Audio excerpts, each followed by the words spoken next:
One of my favorite comics growing up was Gary Larson's The Far Side, a single-panel comic that captures the everyday mundane and subverts it through the lens of the other. Those who inhabit the far side of life, as we know, and are comfortable with. Sometimes shocking, sometimes surreal, and always a gut-buster, The Far Side is a twisted comic that holds a cracked mirror up for humanity to see. Perhaps Stephen King puts it best when he says, "Forget the anchovies on your pizza. If you can dig anchovies of the mind, you're gonna have a blast." So, I hope that you'll kick back, relax, and help yourself to What kind of nutter gets so deep while telling a tale so tall? Take me to the far side. Take me to the far side. Take me to the far side. Take me to the far side. Yeah, yeah, yeah.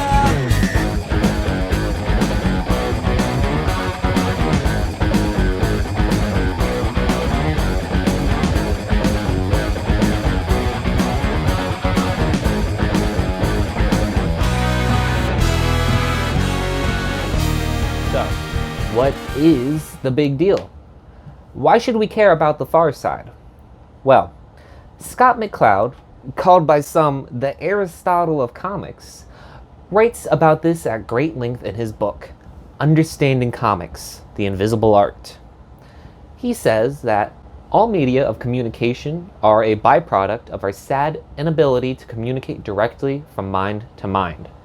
Sad, of course, because nearly all problems in human history stem from that inability. McCloud goes on to theorize that mastery and understanding over comics is one means of bridging that communication gap. That comics and the language of comics are deeply ingrained into culture. And they're so ingrained because they reveal something crucial about ourselves as readers. A comic has an uncanny masking effect, which allows for a viewer to project themselves and identify with the imagery they see, giving life to what really is ultimately just ink on a page. However, McCloud also has a very strict definition on what is a comic, and The Far Side technically doesn't fall under that category. Man on the moon in little jars, amoebas with silly schemes. Who is the son of Gary Lars? Does he laugh when he dreams? You see, McCloud labels comics as juxtaposed pictorial and other images in deliberate sequence, intended to convey information and or to produce an aesthetic response in the viewer. However, McCloud's definition leaves some room for confusion, because that will mean that this isn't a comic.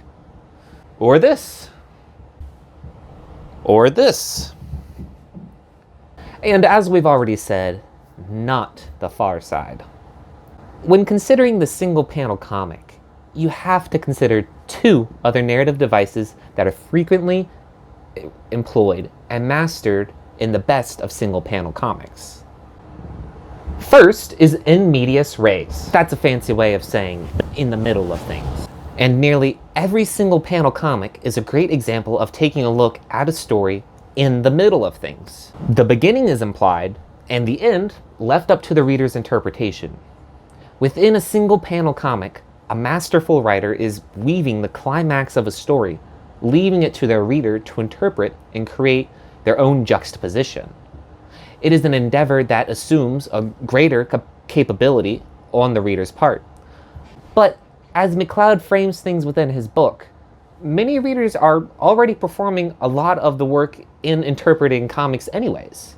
Second is the non sequitur, an illogical or random follow-up to a given statement that, if done correctly, can have humorous results. McCloud singles out single-panel comics, saying, "There's no such thing as a sequence of one." They derive their visual vocabulary from comics, but I say that they're no more comics than this still of Humphrey Bogart. My rebuttal to this assertion is that it ignores a lot of the context of comics. They're not single panels drifting about in open space. Comics are primarily consumed in contexts with other different comics. You know, the good old Sunday funnies, that type of thing. Getting back to non sequiturs, you can think of a single panel comic as juxtaposing the work surrounding it. They're in conversation with other comics themselves, serving as quick asides, non sequiturs to the punchlines that surround them on four sides. They're poking at the conventions and tropes of these other works. And the single panel works because it takes place in medias res. So, while intentionally mocking the conversation by replying to other comics through non sequiturs, it makes sense within its own world, because the single panel comic is still containing a coherent narrative. It's just not coherent to the work it's juxtaposing. That's the methodology very clearly at play within The Far Side. Larson doesn't leave a single pop cultural stone unturned. Gary Larson aims to get at something deeper though. Something not just about the nature of comics, but the nature of humanity itself. And that message is poignant, time and time again. After all, it's no secret that Larson doesn't hold humanity in the highest of regards. Would it be accurate to say that you have less respect for human beings than you do for animals? Yes, I guess it would be. Well, I don't know if I really believe that or not. I guess down deep inside, no, I don't. But I don't know, never met an Irish setter I didn't like or something. David Lavery asserts that Far Side animal cartoons instead parody our tendency to see the human in everything, reminding us at the same time of the separate, secret reality of nature. Looking closely at animals, they make fun of us. The Far Side holds an abundance of absurd scenarios that support this idea. However, what happens when the comic leaves the page? When it breaks the established one-panel formula? How does a comic like The Far Side evolve? We can examine that closer, thanks to the Far Side animated anthology specials, which aired in 1994 and 97. Take me to the far side. Take me to the far side. Take me to the far side. Let's start with this vignette from the first animated special. Notice the sheer absurdity of it. An airplane full of insects, many of them capable of flight themselves.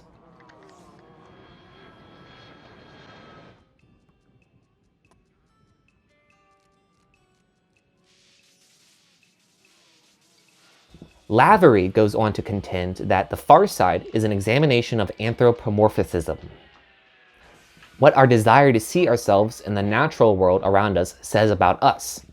Similar to McCloud's theories on masking in comics.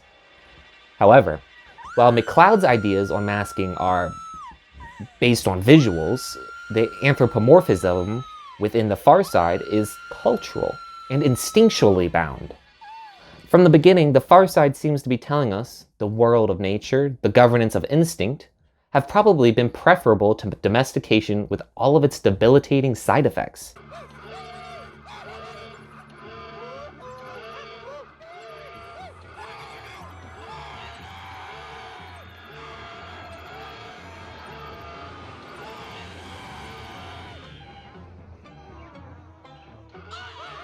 These side effects are on full show here, as we consider this merging of insect instincts with human values and consumerism.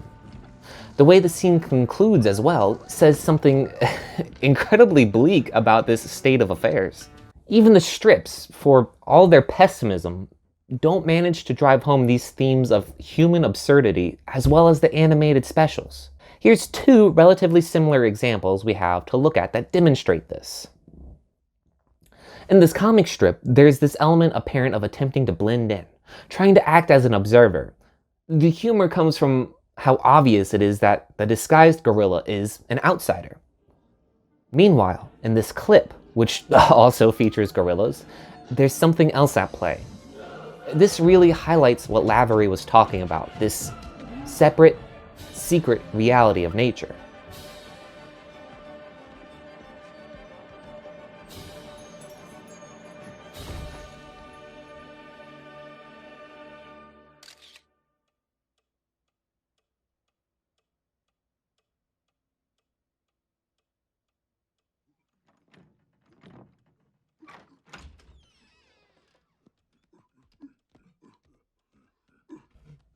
We see that ultimately the source of conflict in this scene is human nature. Because to be human, Farside demonstrates for us is quite simply to be unnatural, sometimes ridiculous. For Gary Larson, anthropomorphism is an insult. And that is why Farside animals are funny, embarrassingly funny mirrors. The cartoon excels at holding that mirror up so well because there's so much stuff there to keep that mirror raised high. And it's also action-packed and it comes at you so quickly. And best of all, without any type of verbal cues. The entirety of both the specials contain no dialogue at all. From the ridiculousness of a deer parading, jumping around in a kung fu action movie, to a live-action cow going to an arcade machine and paying money to play simulated acts of violence. It's all there to showcase an absurdity to our own existence. Be seeing you in all the old familiar places that this heart of mine embraces all day through. And further, to think that we have the gall to project ourselves onto these animals in the first place. As if an actual wolf would be capable of doing any of this, experiencing any of these emotions. This is the entire scene, by the way. It's incredibly somber. There are no other jokes at play here. It's just a depressed wolf sitting with his memories and drinking. Yet, we have the audacity to identify with this wild creature, to project our own emotions onto it. As viewers, we are hard-pressed not to apply our own distinctly human emotions onto something wild and instinctual. In the foreword to the 5th Far Side Gallery, Jane Goodall eloquently puts it, Gary's cartoons help us to see things with a new perspective. Above all, to realize that we humans, after all, are just one species among many, just one small part of the wondrous animal kingdom.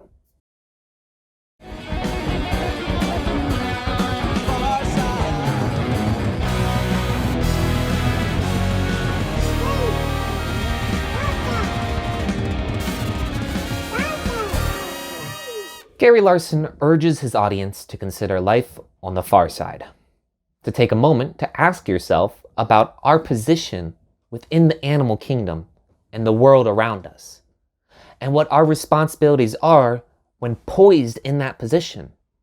It's a question as old as human folly, a question that can still be taken up, as evidenced by Gary Larson's return from retirement, this time to an online format, digitally drawn. Well, the tools and medium may have changed on Larson, but the message still rings true. As for the animated specials, well, the second one concludes with the same poignant energy that Larson always brings to his work. I think it really drives home this idea of placing humans into the perspective of the grand scheme of things. Personally, I find it to be an interesting combination of dismally bleak, humorous, and oddly comforting, all at the same time. You know, I think that a lot of that comfort comes from how this scene forces its viewers to take on a whole new perspective, despite the scene's dramatic and disastrous implications. Or maybe that comfort just comes from me feeling slightly less stupid in the grand scheme of things. And, well, I'll stop rambling and let the clip speak for itself. Thank you for watching.